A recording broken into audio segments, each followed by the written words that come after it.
Hey there, this is the final episode of my series on making a Seaforth kilt.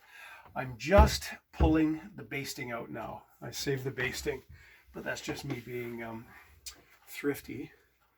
And as soon as I finish this video, I'm going to box it up, send it off to its new owner in Scotland.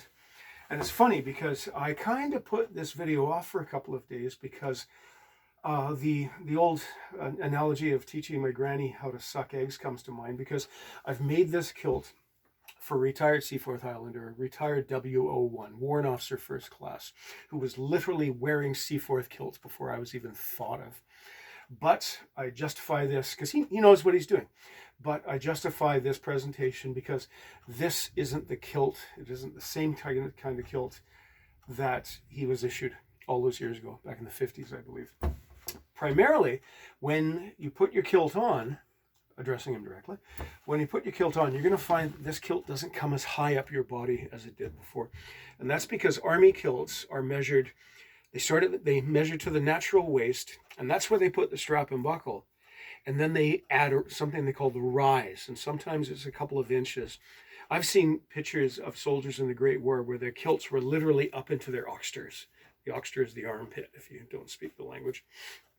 And there were a couple of reasons for that historically. One was they used to make the kilt from the full width of the cloth, about 25 to 27 inches wide, for reasons I believe I've mentioned elsewhere. The other reason was they used to believe that it was vitally important to prevent you getting a chill across your kidneys. And they used to believe that you could contract cholera, actually, from getting a chill on the kidneys. Now, having a damp shirt, after hard exercise is unpleasant, but I don't really think it's going to kill you. But I can remember cholera belts, woolen belts that they wrapped around like a cummerbund because they were determined not to give the kidneys a chill. So there's another reason why the kilts were so high. My measuring method, as we've seen, as he followed my instructions, is I measure to the natural waist, but that's the top of the kilt, not adding to it. The natural waist is the top of the kilt. And then I drop 2.5 inches, and that's where the strap and buckle is. Can't remember how I came to that method, but it produces a kilt that fits more comfortably. So that's it. You're going to find that the kilt doesn't go quite so high up your torso. So when you put it on, the top of the kilt is right at your natural waist, which is right where the springy part of the floating ribs are. And of course, you put on your leg dress first, followed by your shirt, then your kilt, so you don't get creases across your lap as you're tying your shoes or putting on your spats or anything. And then we put on the kilt. And again, I've mentioned this elsewhere, but we put on the kilt, and again, here's a mistake that everybody makes. They put the strap through, and they use the strap to in position. Now, I make this seam more strongly than anybody else in the trade, but even so, this seam will eventually fail if we do that. So the trick is we get it through the buckle, and then we suck our guts in as hard as we ever can, and it's then that we pull tight. We're putting all of that tension on the inside apron. And incidentally, should the strap bottom out against the buttonhole like that, it means that the kilt's not tight enough. And the solution there is very simple. We carefully cut these threads and we move the base of the strap back an inch or so, whatever is required. So there we are. Then you will find that the kilt is going to come to the top of your knee, which I'm certain it was the same in your day when you wore kilts far more often than modern soldiers do. That you'll find that wearing it to the top of the knee is infinitely more comfortable than otherwise. So having worn the kilt, you take the kilt off, and you probably already know this, but again, due diligence.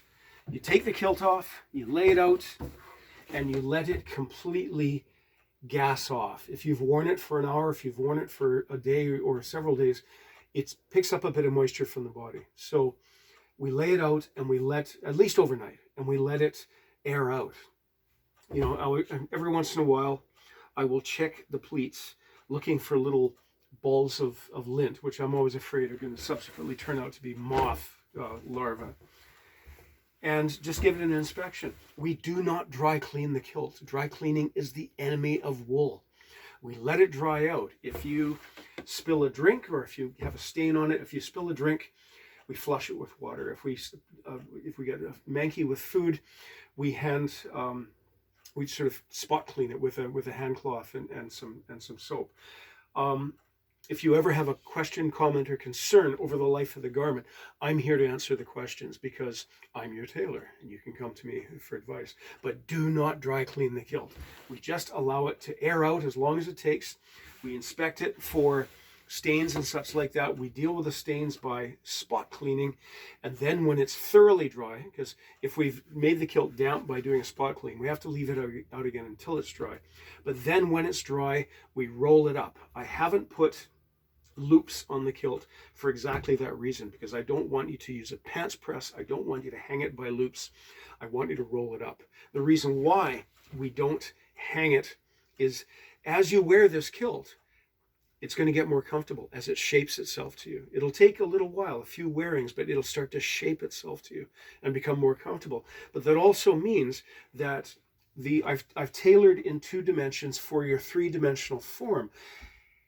Once it's shaped itself for you, we kind of lose all of that if you put it in a pants press, because this is why we see soldiers with their pleats all over the damn place, because you've taken that lovely section of a cone and squashed it. What we're going to do instead, and I'm sure you know this because I learned this when I was attached to the Queens and Highlanders in 1978. This is what we did. So we pick up the kilt. We look for my label. There it is. If you see the label, you know you're doing it right. Hands shoulder width apart. The rest of it hangs down. Using our chest as a table, we start to roll her up. And it doesn't have to be singing tight. We want it snug, but we're not, making it screaming tight. Make sure just poke down the tongues of the buckle so that laying flat and not jabbing into the cloth. And I roll it up like this.